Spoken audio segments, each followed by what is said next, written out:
नमस्कार प्रिय दर्शक बंधु मु सिद्धांत जीवंत आहार को पुनर्बार आपण मानक स्वागत जनाए। आसंतु प्रत्येक दिन परी आज मध्य आंभे माने पवित्र बाइबल रु किछि अंश पाठ करी ताहाकु ध्यान करिबा ओ आज दिन निमंते प्रभुंकर रब शुणी तदनुसार बंचबा को चेष्टा करिबा। आज ध्यान निमंते पवित्र बाइबल रु प्रथम करंथिय 9 पर्व 1 पद ठारू 23 पद निया जाइछि। आज मुख्य प्रसंग सुसमाचार पाई अधिकार सबु समर्पण। आसंतु आज शास्त्रांशटी को एकत्र पाठ करिबा। मु कौन स्वाधीन नुहे, मु कौन जने प्रेरित नुहे, मु कौन आंभमानक प्रभु जीशु को दर्शन करिनाही, तुम्हे माने कौन प्रभुंक ठारे मोहर कृत कर्म नुह। यद्यपि मु अन्य मानक निकटरे जने प्रेरित नुहे, तथापि तुम्भमानक निकटरे अवश्य जने प्रेरित, कारण प्रभुंक ठारे तुम्भे माने मोहर प्रेरित पदर मुद्रांक स्वरूप। मोहर समालोचक मानकु मोहर उत्तर एही, भजन पान करबाकू कोन आंभमानकर अधिकार नाही। अन्य समस्त प्रेरित प्रभुंक भ्रातृवर्ग और केफांक परी विश्वासिनी स्त्री विवाह करी संगरे घेनी भ्रमण करबाकू कोन आंभमानकर अधिकार नाही, किंबा जीविका निर्वाहर परिश्रम परित्याग करबाकू कोन केवल मोहर और बर्णबांकर अधिकार नाही। किए निज व्यय केबे सैनिक वृत्ति करे, किए द्राक्षा क्षेत्र करी सेथिर फल भोजन न करे, अबा किए पशुपल पालन करी पलर दुग्ध पान न करे। मु मनुष्य भावरे कौन एसबु कथा कहुअछि, व्यवस्था मध्य कौन एसबु कथा कुहे नाही, कारण मोशांक व्यवस्था रे एहा लेखा अछि, बेंगलारे बुलुथुबा बलदर मुहरे तुंडी दियो नाही। ईश्वर कौन बलद विषय चिंता करती, से कौन केवल आंभमानक निमंते यह कहती नाही। हाँ, आंभमानक निमंते यह लिखित होइछि, जेपरि जे चाष करे आशारे ताहार चाष करबा उचित, आउ जे बेंगला पकाए भाग पाइबा आशारे तार बेंगला पकाइबा उचित। जदि आंभे माने तुम्भमानक निमंते पारमार्थिक बीज बपन करियछु, तेबे तुम्भमानकर अहिक शस्य छेदन कले कौन गुरुतर विषय। जदि अन्य माने तुम्भमानक अंशाधिकारी अटंती, तेबे आंभे माने कौन आहुरी अधिक नहु, तथापि आंभे माने सही अधिकार व्यवहार करिनाहु। किंतु जेपरि आंभे माने ख्रीष्टंक सुसमाचारर कौनसी बाधा न जन्माउ, एथिपाई समस्त सह्य करुअछु। जो माने मंदिर रे सेवा करंती, से माने जे मंदिर रु खाद्य पांती, पुनि जो माने बेदीर सेवारे निविष्ट रहंती, से माने जे सही बेदी सहित अंशी हुअंती, यह कौन जान नाही। सही प्रकारे जो माने सुसमाचार प्रचार करंती, से माने जे सुसमाचार द्वारा जीविका निर्वाह करिवे, यह प्रभु आदेश देई अछंती। किंतु मु एही सब विषय किछि व्यवहार करि नाही, आउ मो प्रति जे एपरि करा जिवो, एथिपाई मु एही सब लेखु नाही। कारण केही मोहर एही दर्प व्यर्थ करिबा अपेक्षा बरं मोहर मरिबा भल। कारण मु जदि सुसमाचार प्रचार करे, सेथिरे मोहर दर्प करिबार किछि नाही, जेणु ताहा करिबा निमंते मु बाध्य। आ जदि मु सुसमाचार प्रचार न करे, तेबे हाय मु दंडर पात्र। कारण जदि मु स्वेच्छारे एहा करे, तेबे मोहर पुरस्कार अछि, किंतु जदि स्वेच्छारे न करे, तेबे हे सेवक पदर भार मो ठारे समर्पित होई अछि। तेबे मोहर पुरस्कार कौन?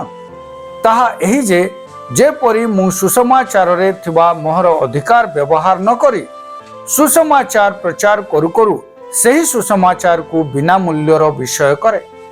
कारण जेपरि मु अधिक संख्यक लोक लाभ करि पारे, एथिपाई मु काहारी अधीन न हेले हे निजकु समस्तक दास कली। जेपरि मु जिहुदी मानकु लाभ करि पारे, एथिपाई जिहुदी मानक निकटरे मो जिहुदी परि हेली। जेपरि व्यवस्था अधीन रे थिबा लोकमानकु लाभ करि पारे, एथिपाई मु व्यवस्थार अधीन न हेले सुद्धा व्यवस्था अधीन लोकमानक निकटरे व्यवस्था अधीन परि हेली।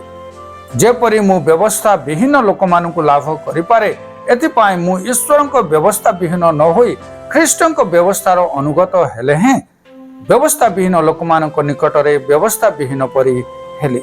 जेपरि मु दुर्बल मानकु लाभ करि पारे, एथिपाई मु दुर्बल मानक निकटरे दुर्बल परि हेली, जेपरि मु जेकोसी प्रकार केतेकंकु रक्षा करिपारे एथिपाई मु समस्तक निकटरे सबु प्रकार होइछि। मु जेपरि सुसमाचार आशीर्वाद सहभागी हुए एथिपाई मु सुसमाचार निमंते सबु करे। पठित शास्त्रांश प्रभु आम प्रत्येकंकु आशीर्वाद करंतु। आसंतु पठित शास्त्रांश को आंभे माने बुझिबा निमंते चेष्टा करिबा। प्रेरित पदर दृढ़ता सकाशे जो समाज रे बास करुथिले तांको अधिकार को नहीं से सुसमाचार प्रचार जीवन धारण करुथिले। यह गोटे व्यक्तिर अधिकार को साब्यस्त करिवार विषय नुहे, बरं व्यवस्था द्वारा स्थिर होइथिबा अधिकार अटे, जहाँ मंदिर द्वारा परिचालित और यीशुଙ୍କ वाक्य अनुसार थिला। पाउल सुसमाचार प्रचारक भावरे सुसमाचार द्वारा से बंचिबार तांकर अधिकार थिला, तथापि से यही सबु अधिकार को से समर्पण करि देइथिले। से मुक्त होई समस्तंक निमंते दास हेले, जेपरि समस्तंक निकटरे सुसमाचार प्रचार करि पारंते। पाउल स्व इच्छा रे अपना अधिकार और स्वाधीनता को सुसमाचार पाई परित्याग करथिले। आजिर शास्त्रांश रे ईश्वर किए अटंती आसंतु आंभे माने चिंता करिबा। 8 पुनि 10 रु 14 पद अनुसार ईश्वर सक्षम अटंती जो माने सुसमाचार पाई परिश्रम करंती से माने सुसमाचार रो फल उपभोग करिवे। सही फल पवित्र आत्मा को फल रे लोक माने परिपूर्ण होई विश्वास रे परिवर्तन होई खाद्य निमंते नुहे बरं सुसमाचार प्रचार रे शामिल होई पारिबे। प्रभु प्रचुरता भावरे आमको एही सबु देई अछंती, जेपरि आंभे माने कार्यकारी मानकु सेमानकर योग्यता अनुसार प्रदान करि पारु। आजिर शास्त्रांशरु ईश्वर आंभ मानकु कौन शिखाते आसंतु आंभे माने शिखिबा और तदनुसार बंचिबाकु चेष्टा करिबा। 19 रु 23 पद अनुसार पाउल व्यक्तिगत भावरे स्वाधीन थिले सत, तथापि से कौनसी बंधन रे बांधी होई नथिले, किंतु से समस्तक दास होई अधिक संख्यार लोकमानकु जेपरि ख्रीष्टଙ୍କ निमंते लाभ करि परिबे सेतिपाई से तांकर कौनसी अधिकार को व्यवहार कले नाही। से कौनसी व्यवस्थार परंपरा को असम्मान करू नथिले। जिहुदी मानकु लाभ करिबा पाई से समानक व्यवस्था को विरोध करू नथिले। से व्यवस्था विहीन विजाति मानकु लाभ करिबा सकाशे से व्यवस्था विहीन लोकमानक परि जीवन बिताइले। प्रकृत रे जो माने स्व इच्छा रे मुक्त अटंती से माने केवल सुसमाचार निमंते सेवक होई पारिबे। प्रिय माने आसु आंभे माने समस्त प्रयास समस्त चेष्टा द्वारा समस्त को जेपरि आमे सुसमाचार दे पारु एथिपाई आंभे माने मध्य पाउलंक सदृश्य मनोभाव रखी सुसमाचार को समस्तंक निकटरे घोषणा करिबा। प्रभु आजिर ध्यान रे आम प्रत्येकंकु आशीर्वाद करंतु। आसंतु आंभे माने प्रार्थना करिबा। मंगलमय प्रभु, तुमरी पवित्र वाक्य निमंते धन्यवाद।